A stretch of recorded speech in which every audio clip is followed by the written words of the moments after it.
Assalamualaikum warahmatullahi wabarakatuh. Kami dari kelompok 1.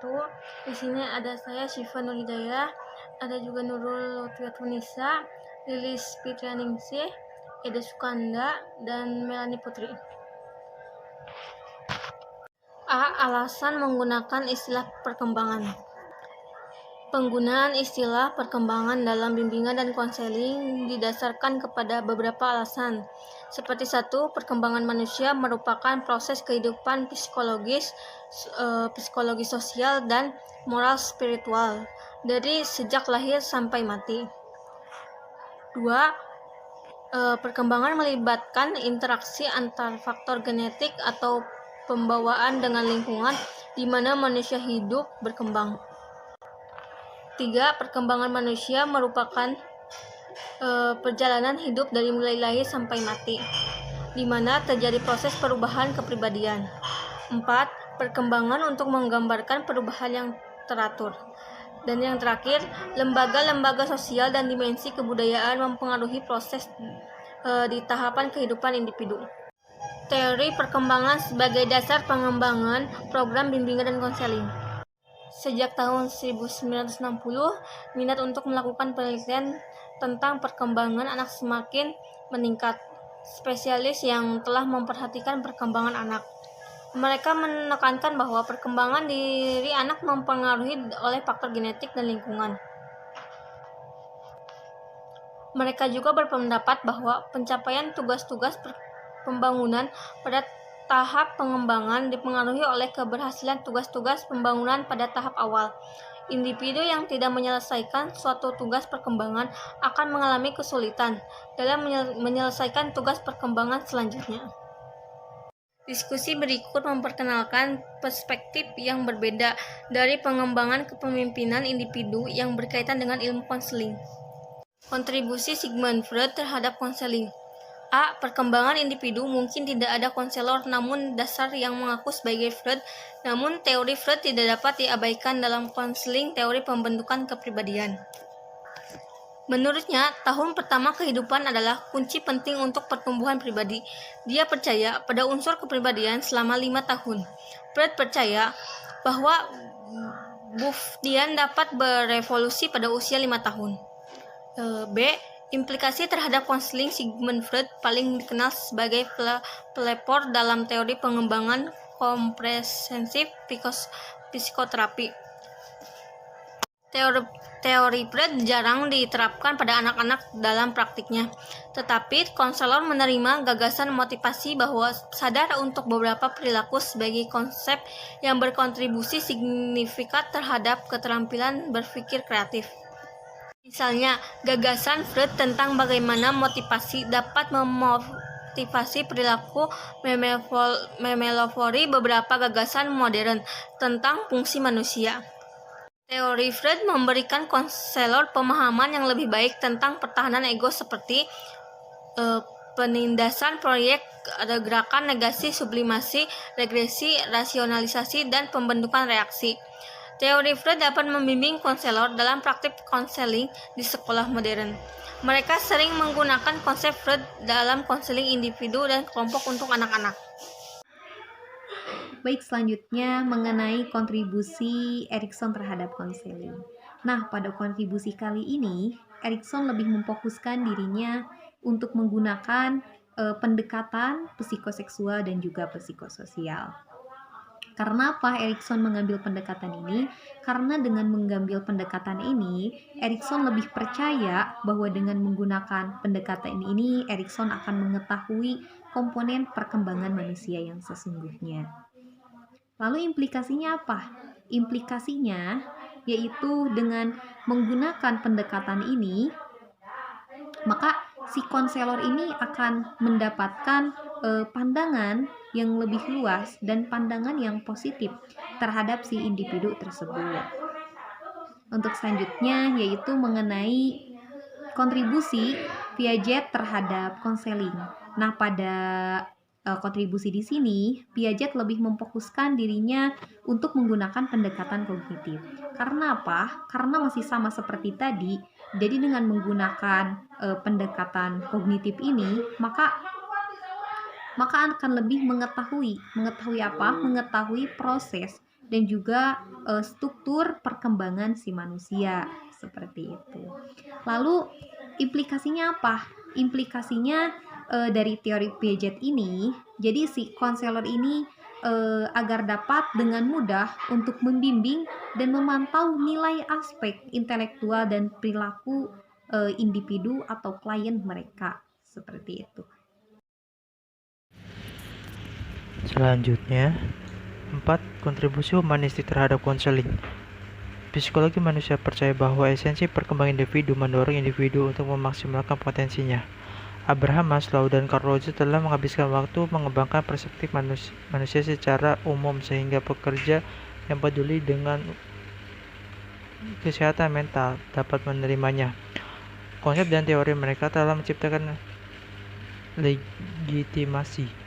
Menurut Rogers, individu pada dasarnya baik, dan selama mereka berbuat baik, beberapa teknik modifikasi informasi dan perilaku kurang penting. Dilihat berdasarkan sudut pandang perkembangan insan, Maslow dan Rogers memberikan pemerintah dalam konselor dan pendidik menggunakan konsep guidance, kongruensi, empati, dan conditional regard. Pada konteks ini, interaksi antara insan sebagai lebih krusial dibandingkan teknik terapeutik pada pemaksimal potensi insan. Selanjutnya, saya akan menjelaskan mengenai kontribusi Hafigus terhadap konseling. Kontribusi Hafigus terhadap perkembangan bimbingan konseling, teori tugas perkembangannya sangat jelas. Ia sangat tertarik dengan bagaimana hubungan antara masyarakat, lingkungan, dan kebutuhan individu manusia dipelajari. Tugas perkembangan setiap individu memanifestasikan dirinya pada semua tahap dan waktu tertentu dalam kehidupan manusia. Jika dikuasai dengan benar, maka akan membawa kesuksesan dan kebahagiaan.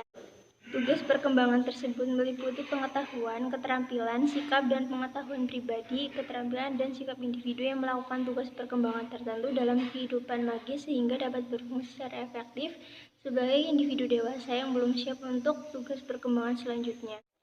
Lalu implikasinya terhadap konseling, Hafigus memberikan 2 alasan mengapa konsepnya tentang tugas perkembangan sangat berguna.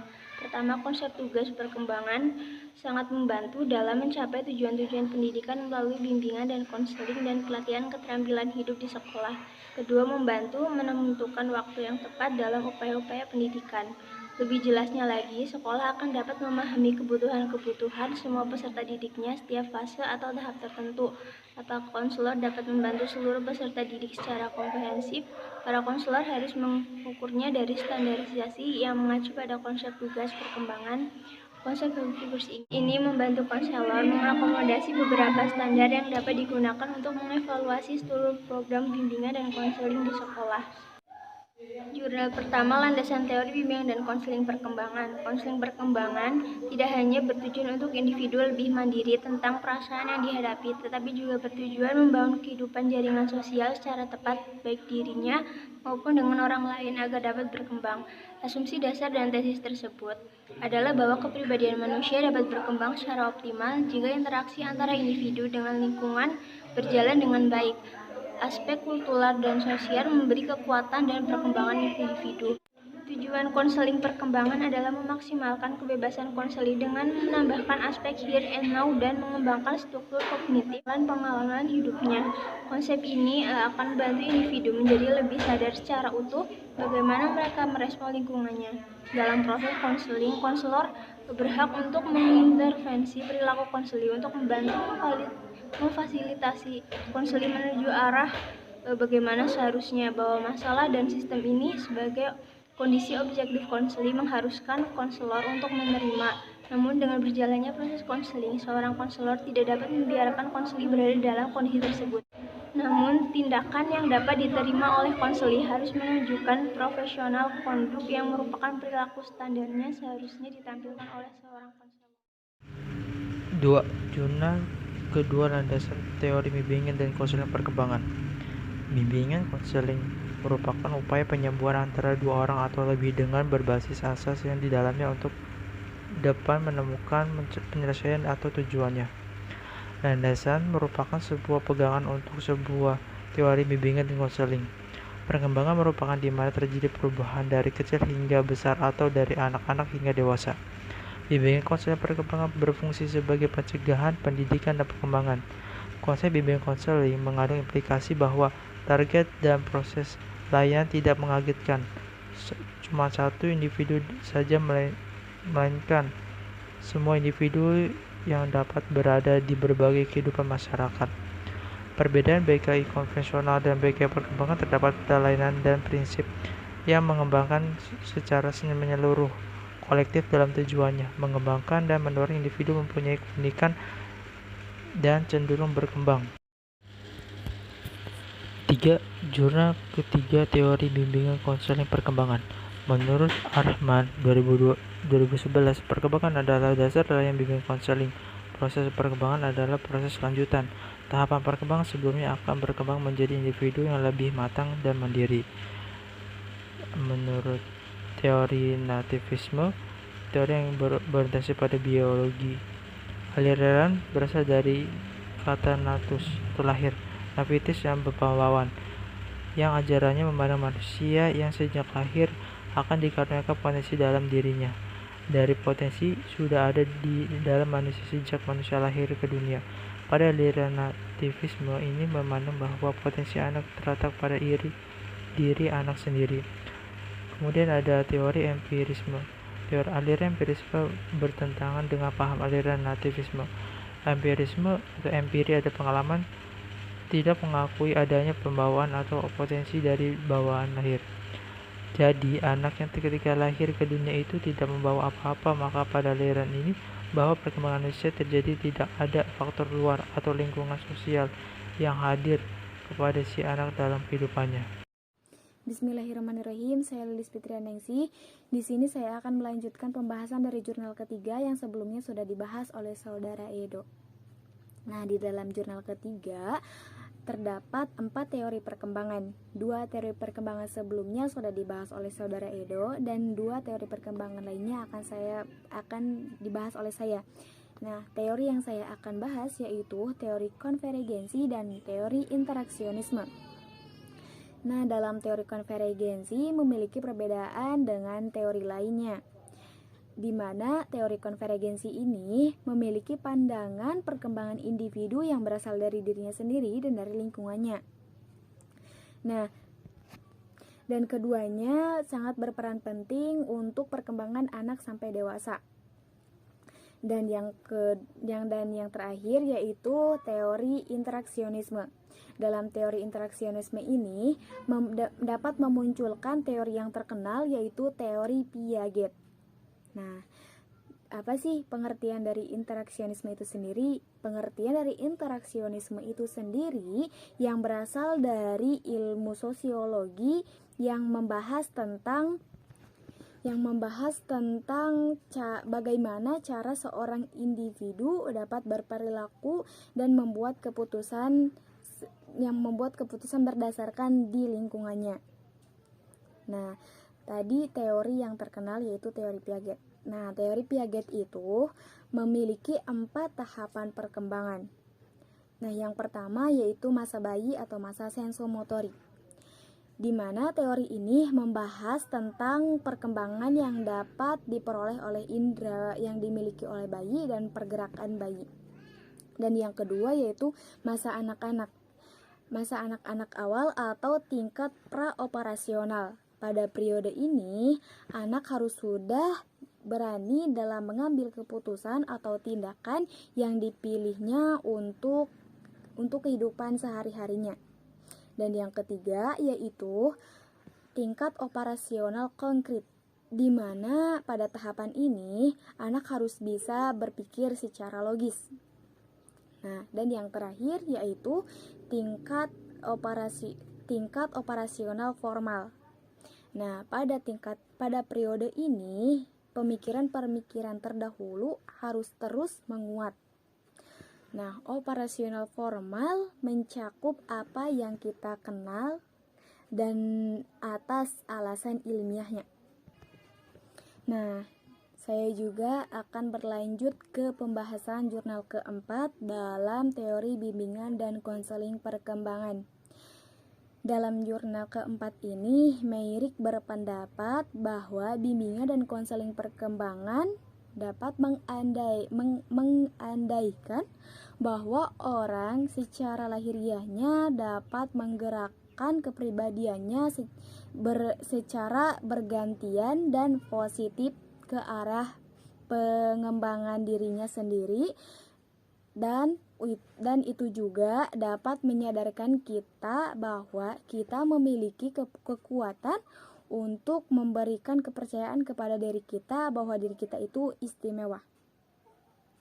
Nah, dari jurnal keempat ini memiliki prinsip-prinsip bimbingan konseling pengembangan dalam keberhasilan implementasinya, yaitu ada 7. Nah, yang pertama berprinsip dalam bimbingan pengembangan bagi semua siswa.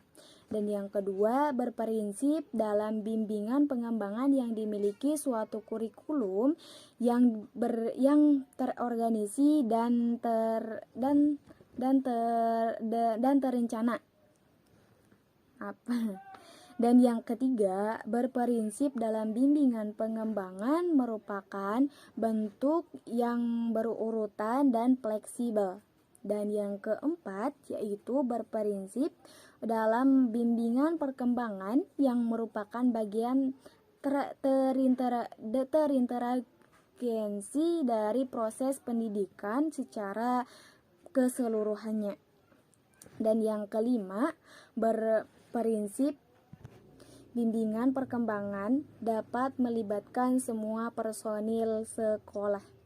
Dan yang keenam, yaitu berprinsip dalam bimbingan perkembangan dapat membantu para siswa belajar lebih efektif.